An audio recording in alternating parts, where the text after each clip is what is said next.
Você acredita na evolução do homem? Comentário de Mário Persona. Gostaria de abrir em Mateus, capítulo 2. E tendo nascido Jesus em Belém de Judeia, no tempo do rei Herodes, eis que uns magos vieram do Oriente. Essa passagem é muito conhecida, essa passagem todo ano, no Natal, as pessoas costumam ler, costumam montar presépios. É comum colocar no presépio aquele bebezinho na manjedoura, e o burrinho, a vaquinha, e os magos, os reis magos em volta, José e Maria. No entanto, quando nós lemos o texto, nós vemos que eles chegaram lá, o menino Jesus já devia ter por volta de 2 anos de idade. Não estava mais na manjedoura, estava numa casa. Por isso que eles vão encontrá-lo numa casa. E depois, lendo a continuação, nós vemos que Herodes, irado, querendo destruir aquele que ele achava que era um concorrente, que era o rei de Israel, ele não queria deixar lugar para outro rei, manda matar meninos com idade por volta de 2 anos de idade. Então era essa a idade que o menino Jesus foi encontrado. Mas o ponto aqui do assunto que eu queria trazer hoje não é esse, apenas essas pinceladas para esclarecer essas lendas em torno dos reis magos. O ponto é, quem eram esses magos? Quem eram esses magos? E outro ponto, a outra pergunta é, como eles sabiam dessa estrela? Porque eles não eram judeus, eles vieram do Oriente, vieram de um lugar distante, talvez de Babilônia, talvez do Iraque, onde é hoje Iraque, ou Síria, ou talvez Irã, nós não sabemos exatamente, mas eles vieram do Oriente da terra de Israel. E como eles sabiam dessa estrela e quem eram eles? Primeiro, quem eram eles? Porque nós encontramos na lei, no Antigo Testamento, Deus falando duramente contra magos, contra feiticeiros, contra aqueles que faziam mágica, que faziam feitiçarias, que faziam adivinhações. Isso era totalmente proibido na lei que Deus deu a Israel. Então, como que de repente aparecem magos? Como aparece, eu quase falei 3 magos, né? De tamanho costume. Mas como de repente aparecem magos aqui? E parece que está tudo bem, inseridos no Evangelho e vindo buscar adorar o menino Jesus. Bom, eu quando era garoto, meu pai era um leitor, assim, quanto mais. Meu pai lia livros, assinava um clube do livro, chegava, não sei se é um por semana, ou um a cada 2 semanas, um romance, uma ficção, ele lia, devorava tudo, e sempre leu muito e entendia de tudo, todo tipo de assunto, você conversava com ele. Ele assinava Mecânica Popular em espanhol, lia espanhol, e assinava uma revista chamada Seleções do Reader's Digest. Isso durante toda a minha infância e durante toda a minha adolescência, eu lia de capa a capa essa revista. Era muito interessante, tinha artigos interessantes, diversos assuntos, e tinha uma seção no final que era o resumo de livro. Um livro famoso era ali resumido, e dava para ler muito bem, dava para entender exatamente o que era o livro. E uma delas, eu me lembro até hoje dessa edição, deve ter sido nos anos 70. Eles fizeram a condensação de um livro chamado, em português, seria, não sei se existe edição portuguesa dele, mas em inglês, Motel of Mysteries. Seria Motel de Mistérios. Lembrando que motel nos Estados Unidos tem outra conotação. Motel é um hotel de estrada, que é a conotação que tem no Brasil. E a história se passa, é uma ficção, é uma comédia, é um humor. A história se passa no ano 4022, quando alguns arqueólogos descobrem um quarto de motel. Se enterram lá, encontram uma porta, inclusive está escrito na porta, não perturbe. Então eles deduzem imediatamente que era um sarcófago que não era para ninguém entrar, como aqueles que se encontravam no Egito. Mas eles entram, eles são arqueólogos, eles precisam investigar aquele sarcófago.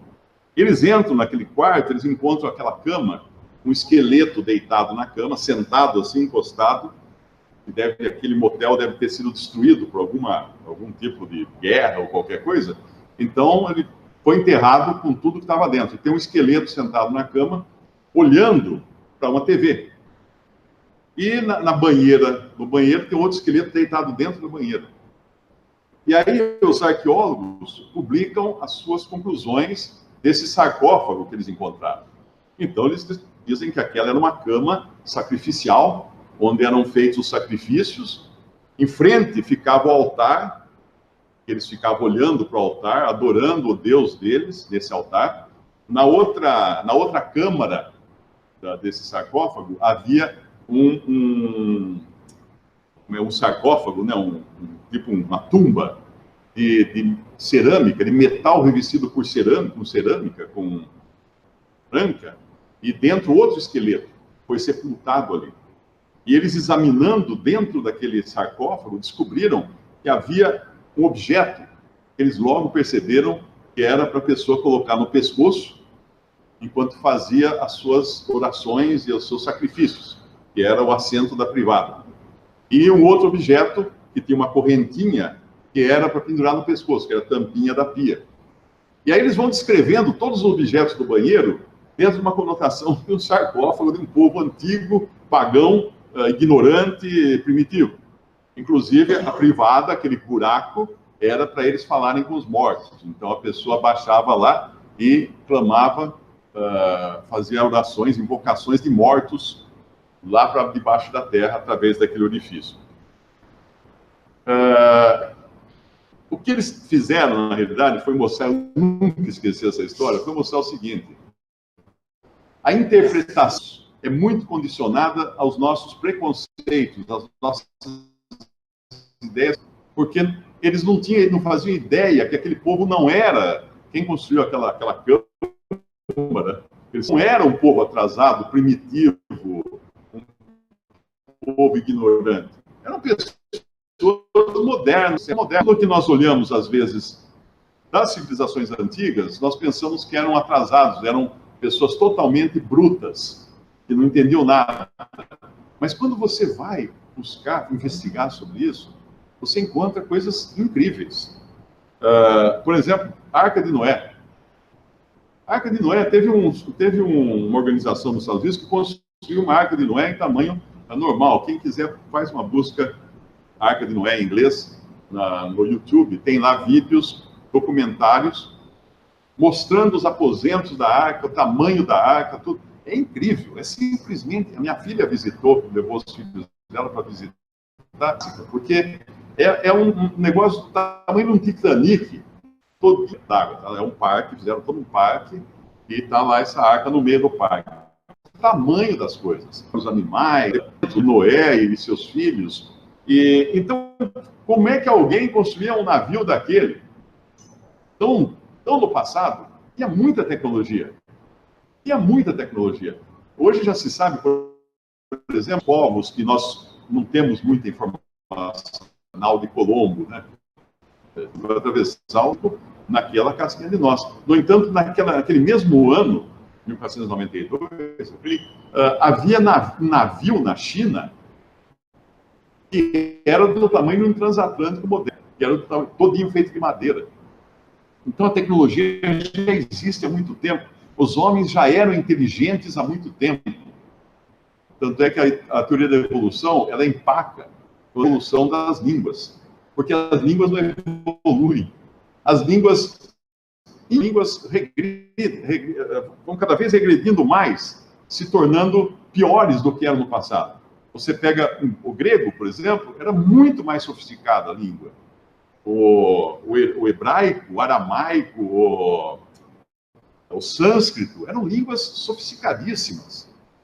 E perderam-se com a simplificação e tudo, e hoje nós temos que pegar e abrir ao grego para entender certos termos, porque na nossa Bíblia colocam tudo com o mesmo nome, mas aquilo no original diferentes significados. Então, havia sim conhecimento, havia tecnologia. Adão foi criado sabendo falar um idioma. Não sabemos que idioma é esse, mas ele já falava. Eva já falava. Rapazes, eles já falavam, conversavam. Um idioma completo, com todos os verbos, substantivos, com tudo.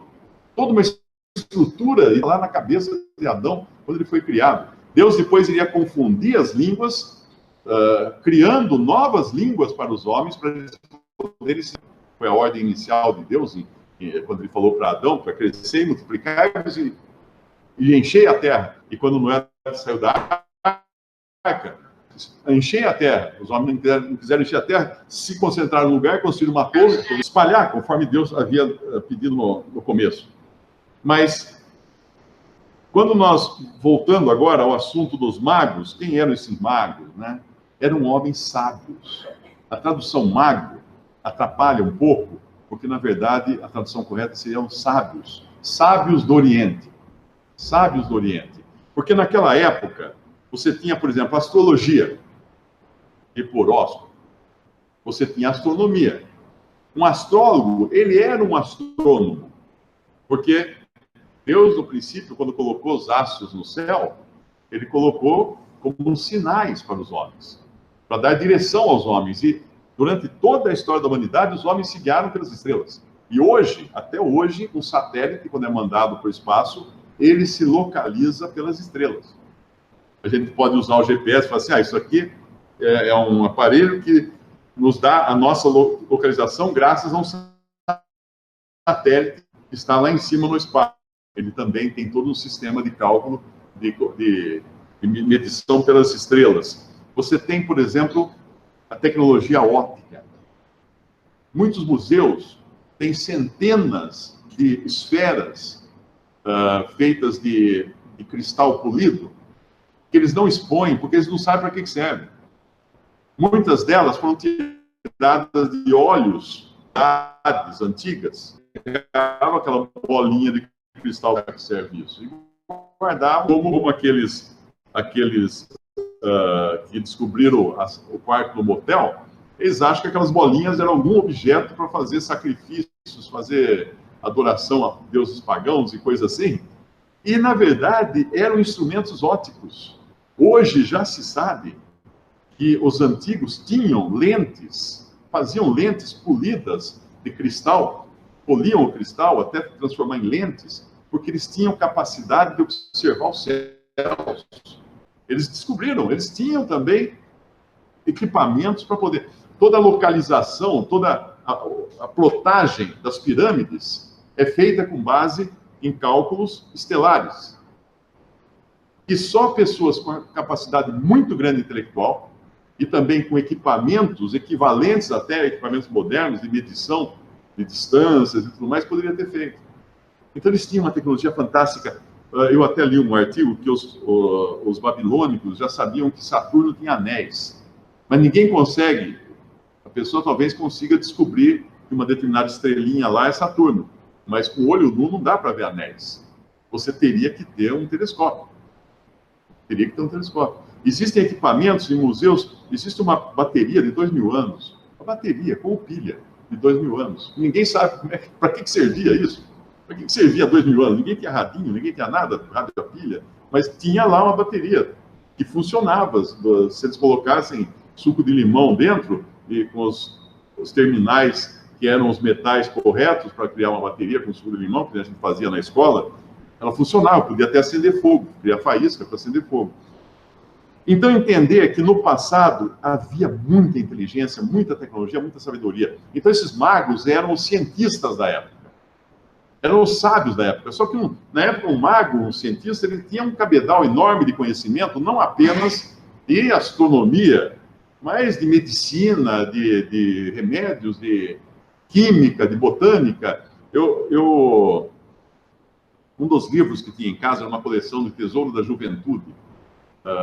Eu não sei onde foi parar, eu acho que deve estar com os meus sobrinhos, o Tesouro da Juventude, ou com a minha irmã. Eu devorei essa coleção, era de 1955. E a tabela periódica, em 1955, era uma piada.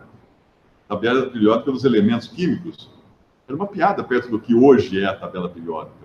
Porque muitas coisas foram descobertas recentemente. Então, é uma audácia muito grande os homens se acharem inteligentes, acharem que evoluíram. Não, ninguém evoluiu. O homem já foi criado integral, com todas as suas capacidades. Ele não passou por fases. Mas os homens da caverna... Bom, se você vai na Austrália, quando os primeiros britânicos começaram a se mudar para a Austrália, e a Austrália, na verdade, era uma ilha-prisão. Mandaram os bandidos para a Austrália. A Austrália é colonizada por prisioneiros da Inglaterra que eram mandados para lá. E quando chegaram lá, descobriram que havia lá homens da caverna, os aborígenes australianos, que tinham o rosto diferente completamente dos ingleses, mas eram, tanto é que hoje tem cientistas dentre os aborígenes. Eles só estavam isolados e não tiveram comunicação, por isso que não tinham certas coisas que os britânicos tinham. Então esses magos eram homens sábios da sua época. Quando nós vamos lá em Daniel capítulo 5, e aqui é importante ver isso, porque nos ajuda a entender que Daniel também era um mago. O livro de Daniel, capítulo 5, quando Belsazar vê uma mão escrevendo na parede do seu palácio, Belsazar era neto de Nabucodonosor, aí vem a esposa dele, a rainha, Belsazar era o rei, vem a rainha, e fala assim, então o rei Belsazar perturbou-se muito, mudou-se nele o seu semblante, seus grandes estavam sobressaltados, a rainha, por causa das palavras do rei e dos seus grandes, entrou na casa do banquete e falou à rainha e disse, ó rei, vive para sempre, não te turbe os teus pensamentos, nem se mude o teu semblante. Há no teu reino um homem que tem o espírito dos deuses santos. E nos dias de seu pai, Nabucodonosor, se achou nele luz, inteligência e sabedoria, como a sabedoria dos deuses. E teu pai, o rei Nabucodonosor, sim, teu pai, o rei, ó rei, o constituiu chefe dos magos. Com isso a gente entende que o mago não era alguém que fazia magia só. Também tinha o mago que fazia feitiçaria. Mas qualquer pessoa sábia, naquele tempo, era considerado um mago. Ele fazia adivinhações? Sim, como Daniel fazia. Na cabeça dos incrédulos, Daniel era um adivinho. Eles não sabiam que Daniel recebia a revelação direta do Deus verdadeiro. Aquelas adivinhações dele eram adivinhações, na verdade, eram profecias recebidas do Deus verdadeiro. Mas, assim como os cientistas daquela época, os magos, que eram cientistas da época, faziam adivinhações, os cientistas de hoje também fazem adivinhações. Quantas teorias científicas são publicadas para depois serem descartadas? Tem uma frase que é muito conhecida, que é assim, a ciência caminha de funeral em funeral. Porque aquilo que valia lá em 1955 como tabela periódica, hoje não vale mais, estava incompleta. Então, a própria ciência tem suas adivinhações. A teoria da evolução é uma delas. Porque é uma coisa que não dá para provar. Como não dá para provar a criação também, porque é uma revelação. Você não consegue provar nem que Deus criou todas as coisas, nem que Deus não criou todas as coisas. E que o homem teria evoluído. Visite respondi.com.br. Visite também 3minutos.net.